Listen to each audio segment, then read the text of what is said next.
Hey guys, this is Choking Hazard 44, bringing you a Let's Play series that I've just decided to start of Endless Legend. Endless Legend is a relatively new turn-based game, similar to Sid Meier's Civ series. You'll notice a lot of similarities between this and Civ in that it's very based around building cities and building armies to fight on a hexagonal map. So I'm relatively new to the game. Like, I just got it a few days ago, so I'm only playing on hard out of newbie through endless.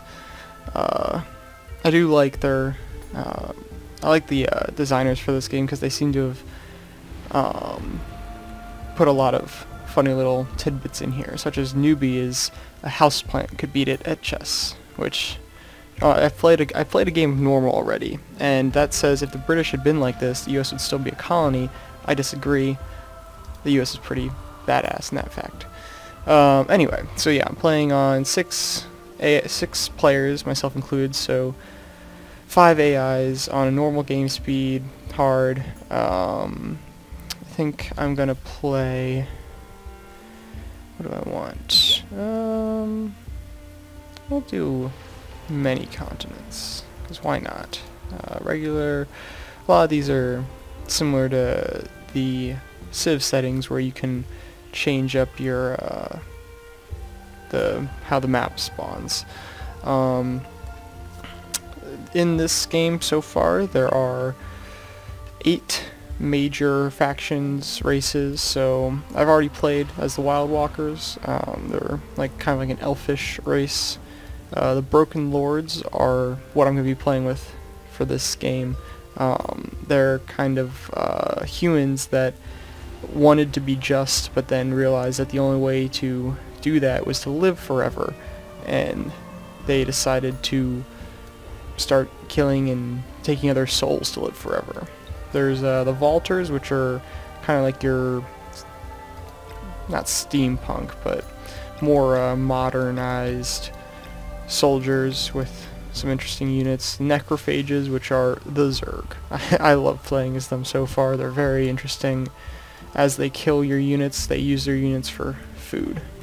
The Ardent Mages are kind of a mystical race of magic users and stuff. I haven't really looked into the mages or the roving clans, but roving clans are based entirely around making money, as you can clearly see from this very legitimate fellow here. Then there's the Draken, which are one of the cooler races. They have all sorts of little different dragon-esque features, but the interesting thing is they're not just your traditional dragons, they're very noble and diplomatic dragons. And then the Cultists, which are by far the creepiest, which are these doll-looking things with no faces, and they're similar to Venice in Civ 5 in that they can't found new cities, and every time they take a new city from an enemy, they raze it to the ground just by default. So I'm playing with the Broken Lords, and they have your standard settler. They have stalwarts, which are standard infantry unit, riders, which are their cavalry, and dust bishops, which are their support. And each one of them has unique abilities that I'll go over once I get them in the game. The unique thing about these guys is that unlike all the other races, they have appetite for dust, which means they don't use any food. Since they're no longer living beings, they only use dust, which is this game's gold. It's the currency. And so they use that gold to create citizens for their cities. They use it to heal their units. So it's a lot of it's going to be a pretty economy-heavy game while also conquering other nations. They start with a few. That's another thing about this game, is that each race starts with 1 or 2. I think they all start with 2. Yeah, they all start with 2 technologies that benefit them. So these guys start with armor and an Empire Mint building that they can build without having to research. They also get the +1 to their dust on resources, and every faction, unlike Civ, has a quest. So you can do the regular. You could play this game without doing any quests. You can play it like Civ, where you just go, you try and win diplomatic victory or a conquest victory, and you don't have to do the quests. But the quests are just a nice little, like, they give you great bonuses, awesome. Like, you can get extra heroes from that, and it's fun. So, just so I don't get a really imbalanced game of like 4 roving clans, I'm gonna throw in some known factions. Cultists. So we know all the players, we just don't know where they will be. And I think I'm starting. All right, huge fan of all the artwork for this game. It's just so cool. The developers, this is a brand new game. It's still in early access on Steam, but like clearly they've already put in so much effort into making this game. As amazing as it is. All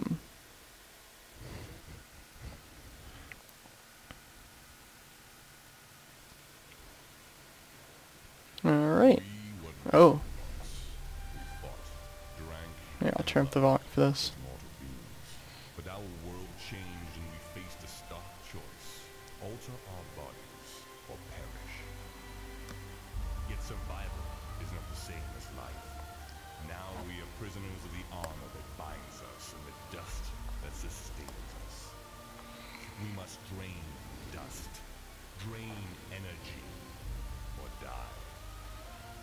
Where is our honor now, Lords of Amber Flames? And what matters more, to reclaim our honor or sustain our bodies? Something that's cool about this game. Ooh, minor factions. Alright, well, I'll go over minor factions in a second. Minimize. Minimize. Okay. One thing that's cool is that all these factions and races have their own stories that they cover, like in the beginning of the game, as we just saw. So they'll talk about why they're doing what they're doing to survive, and it's very interesting, very well produced game and such. Okay, so alright, first things first, the pop-up that we saw, well, this pop-up is the Draken. Draken's special ability is they start knowing and seeing every player on the map. So if I was in his position right now, I'd be able to see every single other player on this map, which is a amazing bonus. It allows you to know where someone, like a more hostile player, might be, and to avoid that territory or to expand in a certain direction. Very useful. The other thing is minor factions. So all the playable races are major factions. Minor factions are things such as these Seriton, which lets you, if you... So how minor factions work is, in the provinces are these minor faction villages. And so this is a... what is it called? A Seriton? They're the spider people. They look like spiders. They are spiders. And what they do is you found a city in a region here. I'll do that now to give you an idea of what it looks like. And this is a great spot because if you look, you got your high science, high gold, lots of high gold. That's good, especially for these guys. And so here's my first little city. Rise up out of the ground. Very cool. And the reason I have such good resources is these anomalies here, like Wizard Stone that spawn. Wizard Stone and Ruby Cactus Fields, I believe, or... yeah, those are anomalies. They're kind of like luxury resources, but you can't trade them. They're kind of like natural wonders in Civ, if you think of it that way. Okay, so, similar to a game like Risk, almost, you can see along right here, where my mouse is, the border to the territory. So, as opposed to a game like Civ, where you can found as many cities as you want and they form the borders for you, in this game, you found a city, and that takes... you can only have one city per region. So, I have this region here now, and so if you zoom out, you can see it automatically names the region after your city, and it shows you where the city is and where the region is, but I'll still have to explore the rest of the region myself. Anyway, each region has a unique minor faction, and there's a bunch of different minor factions that it could be, but so I spawned in this region, so there may be more Saracen villages. They're just all gonna be there can only be Saracen villages in this region. So first thing I'm going to do is move my hero and my 2 stalwarts over here. Because I'm going to go explore these ruins. It's very, very similar to Civ's ruins. They can give you bonuses, they can give you nothing. It's a pretty common thing. But yeah, so minor factions, what will now happen is every once in a while this will spawn a roaming army, which is just it's similar to barbarians, except that they can actually siege your city and hypothetically take it if you don't stop them.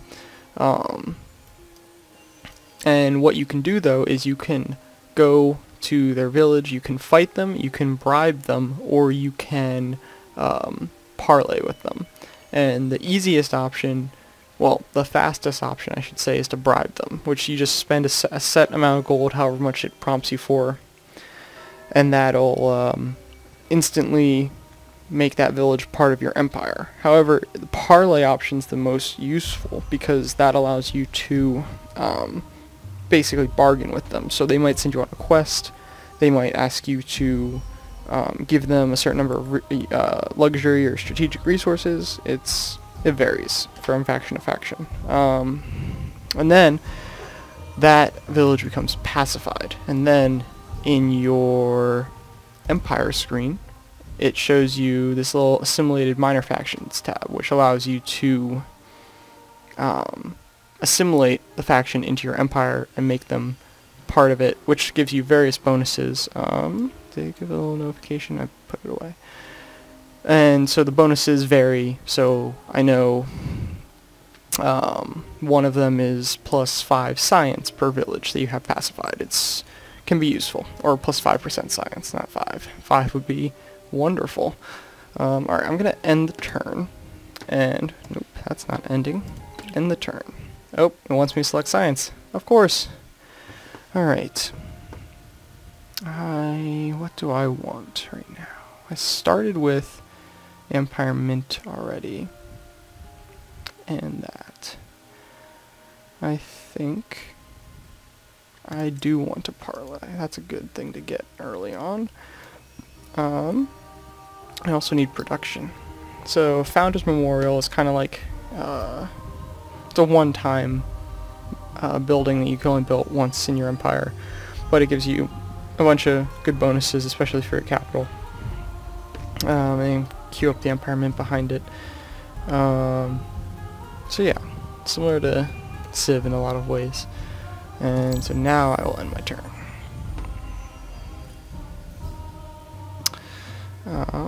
Oh, quest. Alright, build an army and explore the area around your new city. Carefully explore ruins in the region to find remnants of endless technology. Escort. Alright, so my new objective is to escort Broken Lords here with at least 3 infantry units to inspect the temple ruins. Show location. Where is that? That's so far away. Well, I don't have to worry about that right now because I don't have 3 infantry. I have 2 infantry. Alright, but yeah, so that is part of my faction quest. So only I have that kind of quest. I mean, everyone has a unique quest, but that specific one will not be offered in the same way. So I'm going to search these ruins, and I found 5 titanium. That's great, because that allows me to build upgraded units. And what's unique about this game is that you never unlock new units, such as warrior to swordsman in Civ. And for those of you who don't play Civ, I'll apologize now because I'm going to make a lot of analogies to that, because it's very, very similar. But, for example, here is my entire military screen. So it shows that I have an army here, and it's led by, who's the hero? It doesn't tell me the hero here. Of course it doesn't. Anyway, it's consisted of 2 stalwart shields, or stalwarts. I can look at the stalwart more in depth here. Very cool little analysis screen. Shows me what they look like, and it also shows me what items they currently hold. So every soldier is given a certain number, and you can edit it, actually, which is very cool. A very unique thing. I've never actually seen this in any other game I've played. But as you can see, since they started, I can either give him a claymore, which is a two-handed weapon, which he carries over his shoulder. That's so fancy. Or I can leave him with the sword and shield, which is what I think I'll do for now, because it gives you, and everything gives you something different. So sword gives you infantry slayer, so it gives you more damage to infantry, and block, which gives you more defense. But now, since I started with that armor stuff, the armor technology from the racial trait, I can get fancy little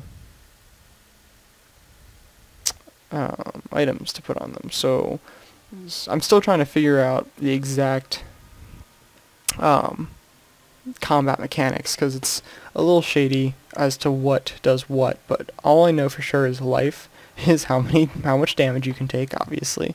Speed is the number of tiles you can move. Initiative is when you're in battle, which I'll go over. Actually, I'll just go over all this later, because it's a little complicated to explain without you seeing a battle, which I think I will show you as soon as possible. Another thing you can do, though, is look at your hero screen. So Baron Jocelyn Davel II is my hero. So you can do the same thing with him. You can inspect him, and he's pretty cool. He's got a little, like, ornamental back thing. I'm sure that's why he's hunched backwards a bit. Alright, and the thing about heroes is that they can be assigned to an army, which gives, so for example, he has the ability Army Defense Boost, so everyone in my army gets a higher defense. Or you can assign them to a city as a governor, and that gives the city a certain thing, like +2 dust per citizen on a city, and +1% dust per hero's level. Oh, that's so cool. And each hero has a skill tree, which I will go over when he levels up.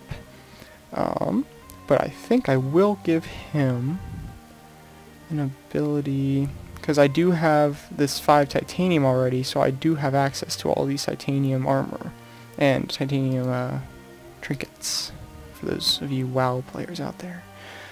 I think I'm gonna go with the Greaves for now, because that gives him more attack and initiative, which is useful. Ooh, and I'm gonna give him the damage boost too. And so now I just hit apply, and it tells you based off the changes I made, the equipment costs. So you can upgrade your hero and units anytime you're in your territory, as long as you have the materials. And so I do have the dust, and it's gonna be all my titanium. Oh well. Not using it for my workers right now, or my warriors. Alright, so that is that turn. Let's see if there's anything else I need to be going over right now. Oh, yeah, city screen, of course. So this is similar to Civ's citizen assignment, although instead of working tiles, your tiles just give you your base values. So here you can see under city tiles, I have 12 of the 7 tiles that my city occupies. That totals 12 production. So that means just by default, I have 12 production per turn. Plus 2 modifier, not exactly sure what that's from. That's plus 2.4 from being happy, which is your happiness, very similar to Civ. And then and it tells you up here, each worker provides an extra 4. So the 2 and the 12 and the 4 gives you 18 total, which adds to your production of buildings and units. Very, fairly simple. I mean, super simple stuff, guys. Alright, now I just gotta move on over to this village, and we'll see what they're, I have no research right now. Oh, it's just because I finished the research. Oh, in that case, I might parlay instead of fight. Sorry for that. I want the sewer system. Sewer system's good because it adds to your happiness in the city, and approval, if you're happy. And I'll queue up I'll queue up Riders, because I've never played as the Broken Lords. I want to preface with that. So, if there's any of you out there that do play Endless Legend and are like, well, what is he doing? There's real dumb decisions he's making. There's a reason. Alright. Okay. So, alright, that's a pretty easy quest. Real easy. So, I just parlayed with the Seratin. They want me to go check these ruins and... can't read. Find the monsters in the ruins. Okay. That's a common thing. They'll ask you to... one of the more common quests I've seen is bring them strategic resource, go kill another rival tribe. So this is pretty normal, not too demanding. Sometimes though they can get pretty involved, and then sometimes it's easier just to fight the village. Alright, so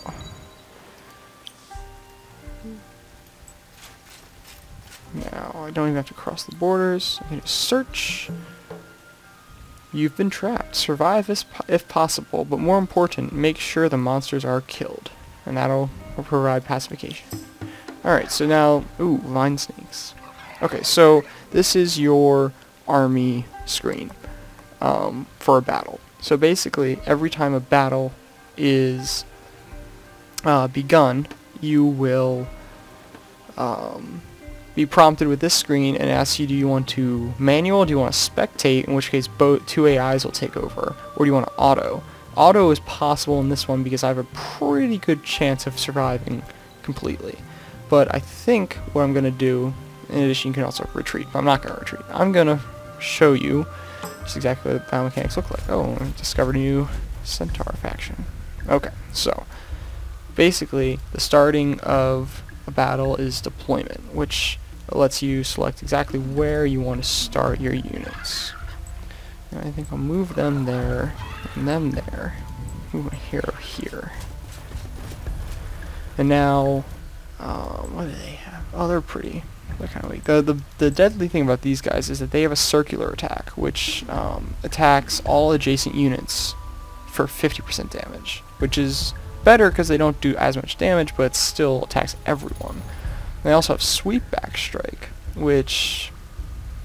so when he is attacked, when I attack one of them, it deals damage to the attacker and opponents next to both the unit and the attacker. So, alright, I think I'll be alright. They're only level 1, I believe. Yes, level 1. Alright, so now I'm ready. So now... oh, no. Oh, no. I didn't... what I skipped right there was the phase where... oh, wow. The phase where I choose who I want to attack. But my hero is pretty powerful, so he should be alright. And the unique thing about these snakes and such is that, well, the unique thing about battle is that when I attack a unit, they get a counterattack against my attacker. And what that then does is, ooh, what did I just get? Is that, recovers 20% life when the target attacked this round dies before the end of the round. Oh, that's wonderful. Okay, so now this is what I was showing, why I skipped last time, is the targeting phase. So if there were more than one target, I could select which target to attack. But since there's only one, I'm just going to launch. But anyway, when I attack, so now my hero attacks, so this snake gets one counterattack. And now with two other armies to attack, he's just going to die. He can't counterattack again, and if it had been his turn, he wouldn't have been able to attack at all. And I do really like that bonus. I get the healing from doing damage. It's very useful. Alright, dismiss. I know. Pacification. Alright, so let's see. Did I get any other? So I think there's just the one village. But that village is now pacified, which is awesome. So what do they do? So yeah, these guys, if I assimilate them, I'll be able to build the unit, which it's a support unit and So it means it has low damage, but it does have a cocoon ability. I don't think that's really... I don't really know if I want these assimilated. But having them just pacified is good still. But they do give 5% damage, or 5% defense. Alright, well, I'm going to end this video here, guys. Thanks for watching. Please, if you want to, like and subscribe, and continue watching for my other videos in the future. I'm definitely going to keep going with this series. I think I really like this race a lot. Has a lot of cool aspects to it, the steel energy and the money-based system. So yeah, thanks for watching, and see you later.